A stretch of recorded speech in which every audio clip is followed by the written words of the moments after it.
You see, Froggy, I was Xiao all along. I always knew there was something weird about you. That I'm an Asian woman trapped inside of a puppet's body? I mean, there's nothing wrong with that. Unless you're a puppetess.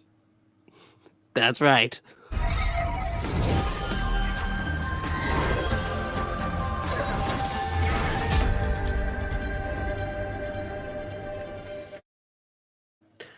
Alrighty, hello everybody, welcome back. It's Kung Fu Season 3, Episode 7, and this is our recap and review. You know me, I'm Puppeting, and this is my co-host, you small, green, mean, froggy. Hi, I'm a frog. yes, you are a frog, that's right. We're here today because this is a big one. This is the ultimate... Said. Oh, well, this is the... You guys scared me. I'm sorry for scaring you, Imperial Goddess. It is good to see you. But we are here to talk about the ultimate Bo-trayal. We learned last week that Bo, he was a new character that was kind of a vigilante sort, seeing Nicky on the side. Well, we learned that he was the Reaver, whatever he's called. I can't even remember. The Harvester. The harvester, yes, not the reaper. He's harvesting. Don't fear the Reaper. Fear the man who's harvesting souls. That's right. And this week, we get to see what comes of it. They have a new plan. They know that they can't leave Xiao in there forever. They got to get her out. And they now have one of the swords, one of the harvester's swords. So, with this, they'll be able to go ahead and they theorize track the other sword, but they also have an idea of how to capture Xiao. Well, they decide that this is the night. They're going to test it, and a lot of people are there. We have Henry. We have Sebastian, because he was laid off at the restaurant. We have Evan, of course, and Nicky, as well as Zalin. And as well as your mother. No, my mother wasn't there. She was busy at the time. But as well as Pei-Ling, because of course Xiao is trapped inside of her mind. So they decide to go ahead and try this out. And because they trust Bo, they let him help. And so with that, with letting him help, you know what they find? That was a stupid mistake, because as they are about to attempt to capture her, all the lights go out. I wonder if it has anything to do with Bo, who was directly helping with the electricity. That's right. That's why you don't cut around and you hire general electricians. It's okay. Sorry about that, Imperial. So with that, this leads to who is Xiao, and you might as well be watching The Thing, because they decide that they have a way that they can test it. It's actually Evan who figures it out. I want to quickly point out, though. Go ahead. The writers seem to really want to just take stuff from other shows, other movies, which is okay sometimes, but after a while you kind of know it's like, man, are they running out of ideas? They have to take ideas from other stuff. It's a little odd. They go ahead, hold on to your butts, and then it goes straight into The Thing. That's a choice. But yes, they go ahead and they're able to basically test these petri dishes of blood, and with that, they're trying to figure out who it could be. And it leads you, and if you don't want spoilers, you shouldn't have clicked on it, but here it is. The big spoiler. Who does she jump into? Because she does leave Pei-Ling to hop around and try to fake it out. We are all thinking Bo. We're thinking Bo. And at the end, it gets kind of tense there because Henry and Bo are the last two left, and he's saying already, I'm convinced. And then they go ahead and test. Well, basically, because Henry had saw Bo walking around, and he saw him going to where one of the symbols was carved on there. Well, we, as us, saw him with the knife come out though. But Henry didn't see it, but he did see him near it, and he said, "Here, let's go back to the library because we guess you can't trust anybody." So we all know that Bo needs to go. So one of these days, I hope Bo does go. Yeah, well, he will next episode, but that's another matter. But with this, it's not actually Bo, and it's not even Bo's fault. It is Sebastian. Sebastian is told you couldn't possessed. trust Sebastian either. Well, it's not his fault. He didn't know he was going to be possessed by an angry, evil alchemist. A vengeful spirit. Yes. Though she's a little more than a spirit, I feel. But that's another debate. With where we're going through here, they're fighting, and it seems like it's going to be a dramatic conclusion. They have a fight in the dark, which is just so cheap. Why do you do that? What is this, a Godzilla movie? Come on.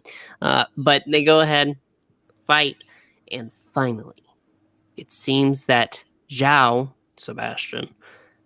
Bastion gets the upper hand and gets the two who reconnect, Pei Ling and Xiaolin. They go ahead, have a conversation addressing everything from before, and they patch it up, but Pei Ling is basically willing to give her body up to save Xiaolin. And that's when here comes the sword, do-do-do-do, and Nicky's able to take it and sever the connection, trap her inside. It seems like it's all going to work out. And that's when we get to the end of this episode. That's when the Inquisition happens. No one expects the Spanish Inquisition. But we get to the end of this episode. Other things are looking up. I mean, we get to see Evan and Althea. They have this case, which really, it doesn't matter. It doesn't matter.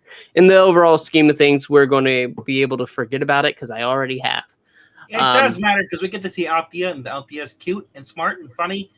I was upset there was no Dennis. He's off in trying to smooth Napa. things over with yeah. Well, he's trying to smooth things over with his parents at their thing. We do learn at the end that he did finally manage to smooth things over. And I hope we get to see more Dennis and Althea stories. Yeah. I still need that spinoff with Dennis and Ryan solving mysteries. Why? What does that? I don't know where you think that would work, but okay. That would work awesome. With this, we get to go ahead and see they have a happy ending. Everyone has a happy ending. We get to see obviously Jinshin, the Nicky's dad. He is going to go on a podcast, and it comes to Nicky's mother, who decides, you know what? At the end of this episode, I need to go ahead and make a stand for everything that I feel. This is my place, and they're trying to take it over. They're trying to, what's the name of the guy from Ratatouille? The chef that ended up on... I don't know. I never watched that show. Wow. That's kind of sad. I was too busy watching cool shows like Supernatural, where her name is Carrie on this show here. She was the sheriff. But she didn't shoot the deputy. So anyway, it looks like Sebastian might be getting hired again.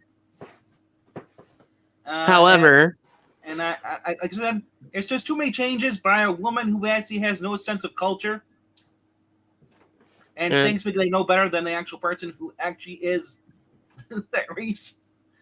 Yeah, who actually understands the culture that they're trying to appease, trying to work with, and what's if you want authentic, you don't act fake, and they want Pei-Ling to be fake. Yep, but we have to go ahead and address that. Gusteau, yes, the chef from because they show these box printings of what is it, Meili's dumpling, something like that. Yeah, it's this cartoon little figure, and she's like, no, I don't want this. And understandable. Thank you, Maranya. But we also have, the father of Linguini.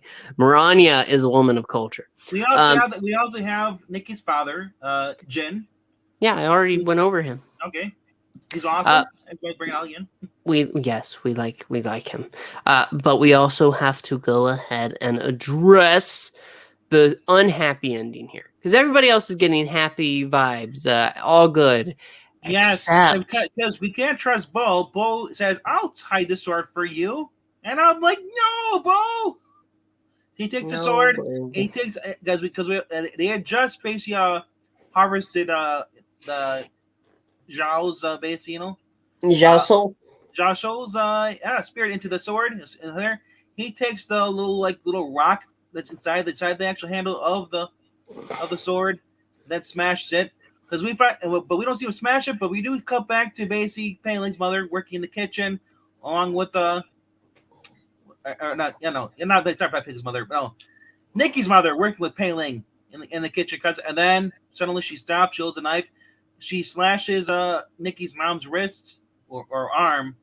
Uh, the dad comes in and basically knocks her over the head with a bottle and says, "Nobody touched my wife." He gets yeeted into the cabinets. Nicky comes out. They have this little fight, and then with the sword, the knife goes into the refrigerator door. But even Nicky's kind of pushed aside. Yeah, and Nicky gets her in a position which she could just kill her, but she can't because it's still Pei Ling's body. So then we get the song "Monsters in My Head." Basically, if you ever watched From Dusk Till Dawn TV show series, at the very end, there's the song "Monsters." Another thing they pulled from another show. I think that's just coincidence. I don't think they were looking for it. Basically see Pei Ling, just jump, who's possessed, jump out the window. Bye. Yes, and also Ryan and Sebastian seem to be taking a break. That's what I was going to bring up first before the dramatic end, but it was expected. I mean, it was. I didn't know that. He was violated on all Queens, and tried to attack Ryan. Yes, but still. So overall, it's not. It's a fine episode. I think that it's a lot of fun. Next episode, until it's not. One is curious. Will Henry kick Bo's ass, and will Bo get his last kick? Nicky realize she needs to get back with Henry? Because they're endgame. Screw you, PUBG. Stop your shipping. Stop Henry, it. What Henry are you? Henry.